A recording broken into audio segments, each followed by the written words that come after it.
Bonsoir à tous, bienvenue dans cette nouvelle vidéo en ce 18 janvier 2023. Donc c'est encore une vidéo que je fais ce soir qui n'était pas du tout prévue, mais je voulais vraiment vous montrer ce qui va se passer sur le cercle polaire arctique, voilà, donc dans l'hémisphère nord, voilà. Et chez Apprendre, je trouve que c'est très intéressant à étudier ça, voilà, parce que ça peut arriver toutes les années, mais à ce point-là, peut-être pas. Voilà. Donc, donc là, vous avez une coupe de l'hémisphère nord. La France est là, l'Amérique, la Russie se situe là, voilà, et l'Europe ici, voilà. J'espère que vous avez bien repéré à peu près les pays, les continents, voilà. Comme c'est pas toujours qu'on en une vue comme ça sur les modèles. Là ici vous avez comment vous expliquer de manière la plus simple possible. Bienvenue dans une nouvelle vidéo en ce 25 novembre 2022. Ce soir, nouveau point météo pour vous parler surtout du début du mois de décembre. Comme on attend, selon les modèles, à un changement de temps quand même plutôt marqué, surtout dans notre contexte que nous vivons, dans le contexte que les mois de décembre ont tous été doux depuis 2011 inclus, voilà. Cette année, ça pourrait être un peu différent éventuellement. Donc on va voir. Donc nous allons voir ça ensemble dans cette vidéo. Donc la sceptique générale, donc les dépressions sur l'Atlantique, il y a rien de nouveau.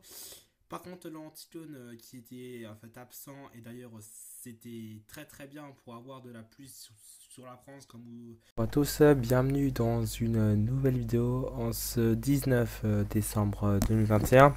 Donc aujourd'hui, je viens vous présenter les tendances, les prévisions saisonnières pour les mois de janvier, février et jusqu'au mois de mars, c'est-à-dire le début du printemps météorologique.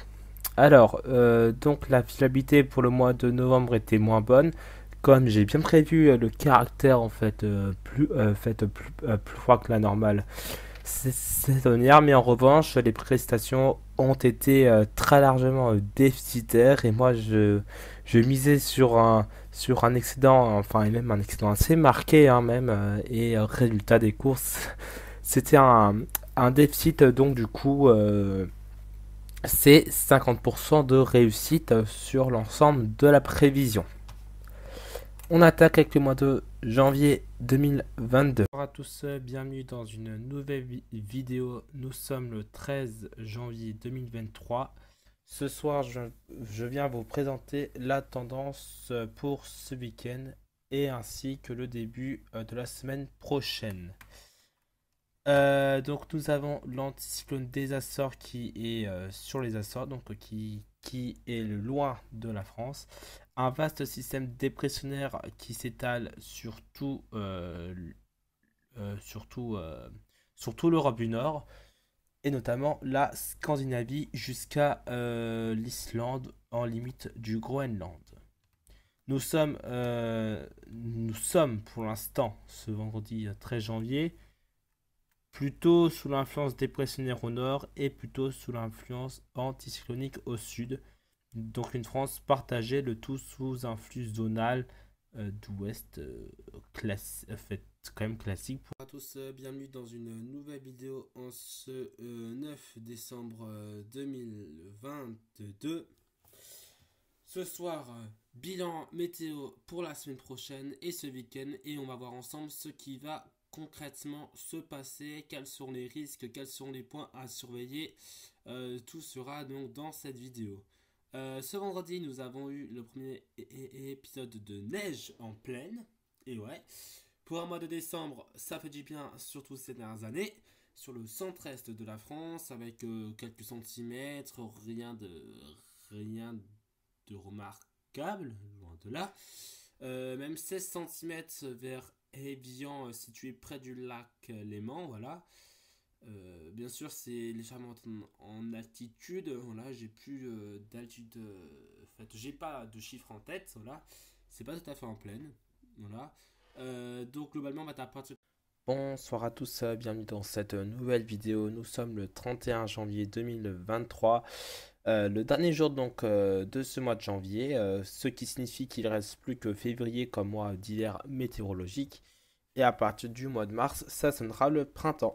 Donc justement, cette vidéo en fait, va faire l'objet en fait, de la tendance prévue pour le mois de février. En fait, on va voir ce qui pourrait se passer, quels sont les risques, et voilà, donc tout ça sera dans cette vidéo. Cette fin janvier, nous avons le retour de l'anticyclone, voilà, en fait, comme depuis d'ailleurs 10 jours, le temps est redevenu calme. Pour autant, les températures sont de saison, enfin un peu plus froides, mais il n'y a pas du tout de vague de froid encore une fois. Tu n'as rien à voir avec les seuils attendus lors d'une vague de froid, qui sont de l'ordre de -10 le matin et pas de dégel durant la journée.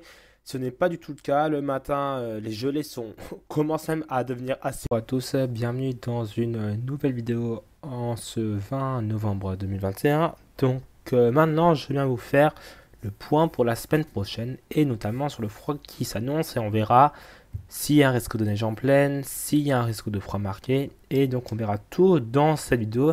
Donc dans cette vidéo, comme la synoptique est assez mauvaise, je vais faire un petit tour sur tous les modèles, voilà, et après je pourrai en fait en tirer en fait une conclusion sur les risques pour la semaine prochaine, et puis notamment en fait le week-end, voilà. Bon, alors je reviens pas sur la synoptique actuelle. En fait, on a bien des hautes pressions, voilà, hein. Et là, on a toujours des hautes pressions vers les îles britanniques. Donc là, ce serait plutôt un flux d'est, donc froid et sec. Et avec bien sûr notre dépression, comme je l'ai dit dans la tendance à 4 semaines, voilà, qui sera plutôt vers l'Espagne et le sud de la France. Et là, pour le week-end, on voit bien là qu'on a une masse d'air la froide qui... Bonjour à tous, bienvenue pour une nouvelle vidéo en ce 9 janvier 2022. Voilà, donc c'est parti pour les prévisions saisonnières pour les 3 prochains mois. Faites alors en fait, avant de commencer la vidéo, je tiens en fait à dire que cette vidéo sortira donc demain, lundi lundi 10 janvier, pardon, lundi 10 janvier 2022. Donc l'introduction, donc vous connaissez maintenant à force. Le tableau, le mois de décembre, la prévision était bonne sur l'ensemble de l'Europe. Donc on finit l'année en fait en beauté avec un petit carré vert. Et d'ailleurs, cette année-là, j'ai vraiment en fait une très bonne année en fait au niveau des prévisions saisonnières. Je n'ai pas commis de grosses erreurs en fait en termes de prévision, hein, voilà. Et au total, j'ai 79% de réussite sur l'ensemble de l'année. Donc c'est un très bon score, quasiment 80%. À tous, bienvenue dans cette nouvelle vidéo en ce 16 octobre 2021. Donc comme promis, je viens vous présenter les prévisions saisonnières pour les 3 prochains mois, c'est-à-dire pour les mois de novembre, décembre et janvier 2022. Alors, toujours cette petite introduction, toujours pour vous rappeler que les tendances saisonnières sont des tendances très globalistes avec des anomalies et de température très vagues. Il n'y a pas en fait de données numériques, je ne vais pas dire plus 0,2, mais c'est une tendance saisonnière. Voilà, prévision saisonnière. Vous remarquerez que la fiabilité pour le mois de septembre était bonne en fait. J'ai bien prévu déjà un mois de septembre plus doux que les normales et avec une légère humidité en excédent, notamment sur les régions de l'ouest et du sud, comme le nord-est, on était beaucoup plus sec. Bonjour à tous, bienvenue pour une nouvelle vidéo qui va concerner les prévisions saisonnières pour le printemps 2022, c'est-à-dire les mois de mars, avril et le mois de mai donc 2022. Donc toujours l'introduction, hein, vous en avez l'habitude à force.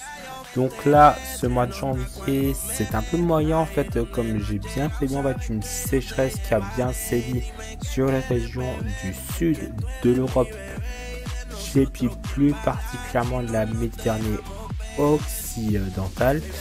Mais en revanche, je prévois du froid vers l'Europe centrale et du nord, et finalement on est resté légèrement sur le sud des normales de saison, donc d'où cette couleur orange qui correspond à un taux de réussite de 50%. Voilà. Donc